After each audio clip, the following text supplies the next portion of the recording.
दूसरे एक भक्त और देवबंद से वृंदावन आए, इनका नाम था श्री छबील दास जी। इनको तांबुली कहते थे सब, क्योंकि इनका काम क्या था? बीड़ी बनाना, तांबुल पत्र आदि सब समेट करके और बीड़ी बनाकर। अच्छा, पूरे जहां कहीं भी रस भाव से ठाकुर जी की सेवा होती है, अनेक स्थानों पर महाराज जी बीड़ा का भोग लगता, पर हमारे वृंदावन में बीड़ी का भोग लगा, बीड़ी छोटी छोटी। क्यों? मन में भाव है, नेक नेक से लाला लाली है, इतनी बड़ी बीड़ा बना दो, कहाँ खाएंगे बाकू? नेक नेक से बीड़ी बनाओ, छोटी छोटी बीड़ी बने हमारे वृंदावन में।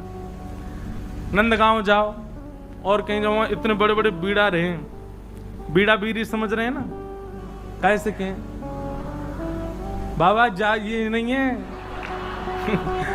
बाबा दूर तक कर रहे हैं, वो बीड़ी नहीं है, बीड़ी पानते कहीं बीड़ी। जय हो भैया अरे राम, प्रियालाल जी की सेवा में बीड़ी बढ़िया भैया, मैंने पूछ ली। पान की जो सेवा रे बात बीड़ी के हैं, और बीड़ा के वो बड़ो रे, छोटी रे वो बीड़ी। तो छबील दास जी तांबुली, ये भी देवबंद के थे। इनको भी महाप्रभु जी की बड़ी याद आई, और आप भी महाराज सब छोड़ छाड़ करके वृंदावन आ गए। बोले कि वहीं जाके छोटी छोटी बीड़ी बनाऊंगा, राधा वल्लभ लाल जी को पवाय करूंगा। आए, आकर के महाप्रभु जी के चरणों में प्रणाम किया, और प्रणाम करके कहा मुझे सेवा प्रदान करो। बहुत ध्यान से सुनना सब लोग। महाप्रभु जी बोले क्या सेवा करोगे? बोले हम पे तो एक ही काम आवे, बीड़ी बनावेंगे, प्रियालाल जी आप बनाओ। बोले ऐसी बीड़ी बनाओ जो मुख में जावे के बाद भी लाल जी को श्रम नहीं करना पड़े, अपने आप ही घुल जाए करे। महाराज जी कितना विचार हमारे ब्रजमंडल में किया जाता। आप कभी दाऊ जी जाओगे ना, दाऊ जी वहां श्री बलराम जी का मंदिर है। महाराज जी दाऊ जी में शाम को जब ठाकुर जी का, दाऊ जी का प्रसाद बनता है, इतनी छोटी छोटी पूड़ी बनती हैं। मैंने पूछी गुसाई जी इतनी छोटी पूड़ी काय को? बोले कहीं तोड़वे में श्रम नहीं है, जा पूरी पूड़ी उठाओ, सब्जी लगाओ, खा जाओ। मैंने की भैया ये लाड़ प्यार करके मूड हम नहीं बैठा रखे हैं ठाकुर जी इतना लाड़ करें ठाकुर जी से, बताओ ऐसी छोटी छोटी पूरी ये तोड़नी नहीं पड़ जाए। ऐसे हमारे ब्रजमंडल की सेवा है भैया। तो महाप्रभु जी ने आज्ञा करी, ऐसी बीड़ी बनाइयो कि प्रियालाल जी के मुख में जाए, मुख में जाते ही घुल जाए। वो ठीक है। अब तो महाराज वो इसी भाव में बीड़ी सिद्ध करता था, पानों को रात में भिगोता, उनको बिल्कुल नरम सा बना के वही सामग्री भीतर, वो भी निधान। महाप्रभु जी ने बताया क्या क्या सामग्री जाएंगे, उसके अलावा कुछ नहीं। बिल्कुल भी ऐसा ना हो कि मुख में जाकर के थोड़ा भी श्रम करना पड़े। रोज बीड़ी बनाता, चांदी के बढ़िया सुंदर पात्र में उनको भर के लेके जाता, और सेवा में जाकर के श्री राधा वल्लभ लाल जी की सेवा में पधराता। एक बात बताएं आपको, ठाकुर जी के जितने भी अधरामृत हैं उनमें सर्वश्रेष्ठ है बीड़ी। क्यों? बाकी को अधरामृत महाराज जी ठाकुर जी पामे, पर बीड़ी को भोग ऐसा है ठाकुर जी क्या करें, वाकु पामे और मुख से लगा करके अधरामृत को स्पर्श करा करके तब वाकु पधरा दे। नेक नेक पामे, एक बीड़ी तो नेक लियो, दूसरी तो या को मतलब यह है कि मुख्य अधरामृत ठाकुर, वैसे तो सबका छू है पर बीड़ी में विशेष ठाकुर जी को अधरामृत को भाव रहे।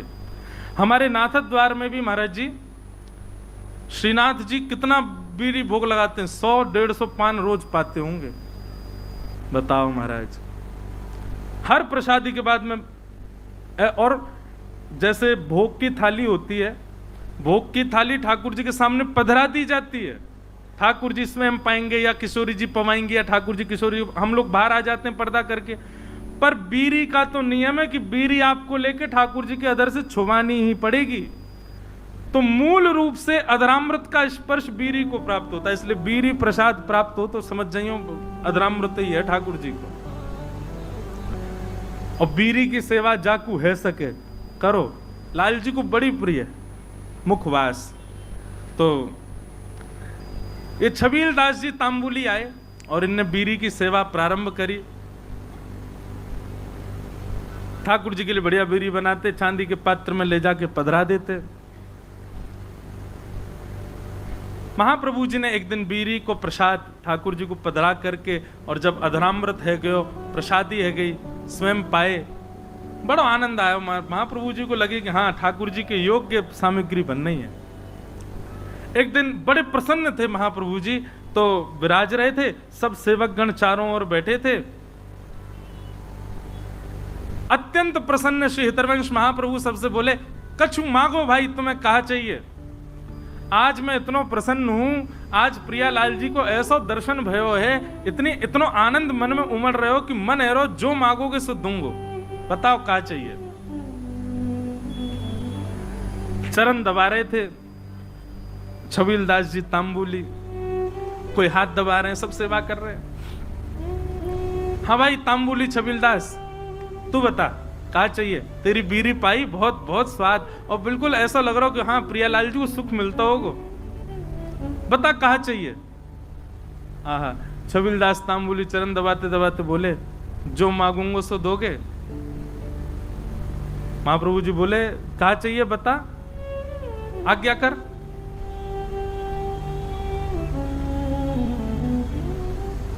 सावधानी से सुनो, बता क्या चाहिए।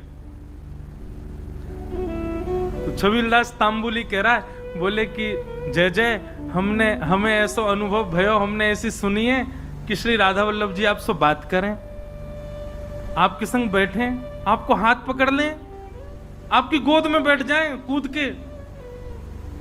ऐसा सुख मोए कब मिलेगा, ये मोसों बात कब करेंगे, मेरो हाथ कब पकड़ेंगे, मेरी गोद में कब बैठेंगे, मेरे हाथन से बीरी कब पामेंगे। आपको देनो है तो महाप्रभु जी बस यही कृपा कर दो कि श्री राधा वल्लभ लाल जी प्रत्यक्ष काउदना मेरे सामने प्रकट हो जाएं, और जैसी लीला आपके संग करें, मेरी गोदी में भी कूद के बैठ जाएं एक दिन, मुझको भी वो सुख मिला, ऐसा अनुग्रह कर दो। महाप्रभु जी प्रसन्न भाव में उठ रहे थे, धीरे धीरे अपनी सामग्रियां उठा रहे थे, संध्या के लिए जा रहे थे, और जाते जाते ऐसे ही बोल गए, चल ठीक है दियो, राधा वल्लभ जी कृपा करेंगे तो पे, और चले गए जमुना जी। कोई ऐसा भी नहीं कि विधि विधान से बैठ के आशीष दिया हो, उठ के जाते जाते बोल गए, चल दियो, कृपा करेंगे। नेत्र सजल है, बोले अब कब होगी कृपा ये तो जाने नहीं, पर गुरु आज्ञा है तो निश्चित कृपा होएगी। स्नान ध्यान करके वो भी बीरी की सेवा तैयार सिद्ध करन लगो, और बीरी सिद्ध करके महाराज जैसे ही लेकर के राधा वल्लभ जी मंदिर में आयो, संयोग से कोई भी नहीं मंदिर में, अकेलो छबीलदास तांबुली बीरी भोग लेकर के भीतर गयो, ढूंढन लगो, कोई सखी मिले, सहचरी मिले, कोई सेवक मिले तो दम भैया अंदर पधराए दो। जैसे ही समीप गयो तभी कहा, देखो युगल सरकार, दोनों एक दूसरे गले में गलवैयां डाले, अपनी एक एक कमर पे हाथ धरे, और मंद मंद मुस्कुराते भय अपने एक दूसरे के प्रति ऐसे शीश झुकाए करके, और वह तांबुली को देख करके और मंद मंद मुस्कुरा रहे हैं, और मंद मंद मुस्कुरा करके श्री जी इशारों कर रही हैं, इतकुआ अब तुम। अच्छा एक बात, हाँ वो तो बताना भूल ही गया मैं, जब उसने महाराज जी महाप्रभु जी से यह आज्ञा मांगी कि आप ऐसा अनुग्रह करो कि प्रियालाल जी मुझको प्रत्यक्ष दिखें, तब महाप्रभु जी कह में सह पाएगा उनके स्वरूप को। वो अगर प्रकट है गए तो उनके स्वरूप माधुरी, रूप माधुरी को झेल लेगो ना, झेल लेगो तो को आशीष दूंगो। तो माने कही रूप देखने के बाद झेलनो ही ना है, प्राण निकल जाए, बस रूप दिख जाए एक बार, वाक्य बात। अच्छा क्योंकि एक बात बताएं, सहचरी भाव में और अंतरंग भाव में प्रियालाल जी तो अपनी लीला करते हैं, आपको तो बस प्रवेश मिल जाता है, और कहीं उनकी छवि देख करके आप बेहोश हो गए तो कई जगह महाराज जी हमारे वृंदावन रस रीति में उसको अपराध माना जाता है। आपने जरूर अपनी गुरु निष्ठा में कोई कमी छोड़ी होगी, जरूर अपनी निष्ठा भाव, इसीलिए आप उस छवि के भाव को सहन नहीं कर पाए। इसलिए महाप्रभु जी ने कहा झेल लेगो, झेल पावेगो स्वरूप को। छबीलदास बोलो आप कृपा करोगे, तो सब संभव हो जाएगा। तो महाप्रभु जी कहेगा हाँ ठीक है, होगी कृपा। आज जैसी आयो, और आज महाराज बस थोड़ी देर पहले की बात है, महाप्रभु जी कह के गए कृपा होएगी, इतने में ही वो बीड़ी लेके आयो, इतने में तो कृपा है गई। प्रिया प्रियतम साक्षात खड़े वहां के सामने, श्री जी इशारा कर रही है इतकुआ। छबील दास के 2 बार तो नेत्र बंद भये, हाथ पाम बाके होश में नहीं, ठंडो पड़ गयो पूरा, कभी इतकू जावे कभी उतकू, बस गिरवे ही वारो। इतने में ही वाने महाप्रभु जी को स्मरण किया। हितवंश महाप्रभु को स्मरण करते तुरंत चेतना आ गई, मानो गुरु ही कृपा करके ये बल दे रहे हैं कि प्रिया प्रियतम को देखो, उनकी बिना कृपा के देखे ही नहीं पाओगे वह स्वरूप को। छबील दास सामने खड़ो है, अब कहां बोले ठाकुर जी से। ठाकुर जी तो मंद मंद मुस्कुरा रहे हैं। श्री जी कह रही हैं जोर से मत मुस्कुरा दी, प्राण निकल जाएंगे आके, ऐसी छवि ठाकुर जी की। ठाकुर जी बोले खड़ो ही रहेगो, कछु करेगो भी। छबील दास बोलो मुंह पे तो कछु आ भी ना, कहा करूं जय जय। बोले कहा करूं कहा, वो दूर डिबिया लेके खड़ो बीरी की, इतकुआ बीरी पवा। अब वो गयो महाराज, हाथ पांव कांप रहे वाके, ऐसे डिबिया खोल के और ठाकुर जी के आगे पधराई दी। ठाकुर जी बोले बाबरो ही है बिल्कुल ही, अरे निज करसों उठा बीरी और मुंह में पवाए दे, इतनो विलंब काय को करे। जैसी बीरी उठाए करके ठाकुर जी के सन्मुख करी। ठाकुर जी इशारों के नहीं, पहले श्री जी को पवाए। श्री जी ने बीच में से बीरी आधी तोड़ करके मुख में ली, बोले अब अधरामृत मुंह को पवा। जैसे ही पवायो महाराज, वो छवि निहार करके कौन सुध में रह सके। बस वहीं वह छवि को देखतो प्रिया प्रियतम लीला कर रहे हैं। अद्भुत छवि को दर्शन करते करते छबील दास तांबुली ने वहीं प्राण त्याग दिया, ठाकुर जी में विलीन है गए। बोलो श्री राधा वल्लभ लाल की। क्या समझ में आई बात? भजन के प्रताप से, आपके भाव के प्रताप से कभी प्रिया प्रियतम दिख भी गए तो देखवे की सामर्थ्य और वास में कहा करनो, ये सामर्थ्य भी गुरु प्रदान करेंगे। या हमारी गुरु शरणागति लो भैया। गुरु आज्ञा के बिना या गुरु कृपा के बिना प्रिया प्रियतम दिख गए तो हम झेले ही नहीं पाएंगे। और फिर का फायदा वास स्वरूप को देखवे को, जाके काजे हमने सब कुछ चुकियो, वही के प्रति हमारा भाव नहीं रह पाया। ऐसे श्री हितवंश महाप्रभु ने कृपा करके दर्शन कराए।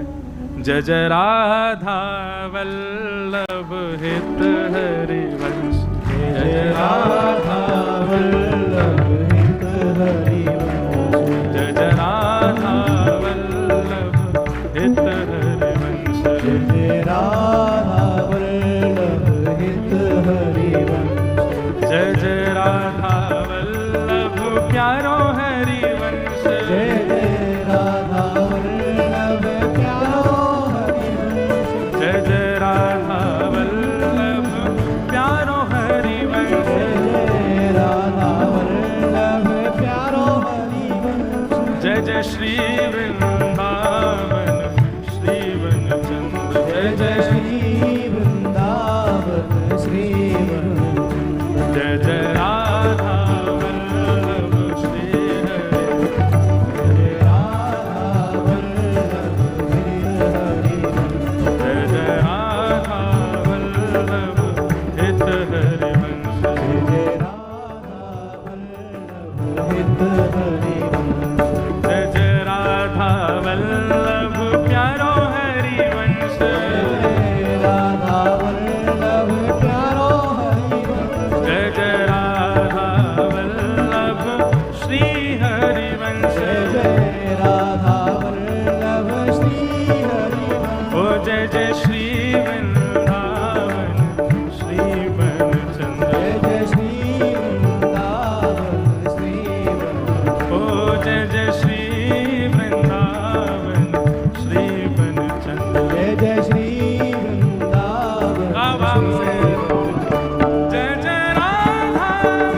जय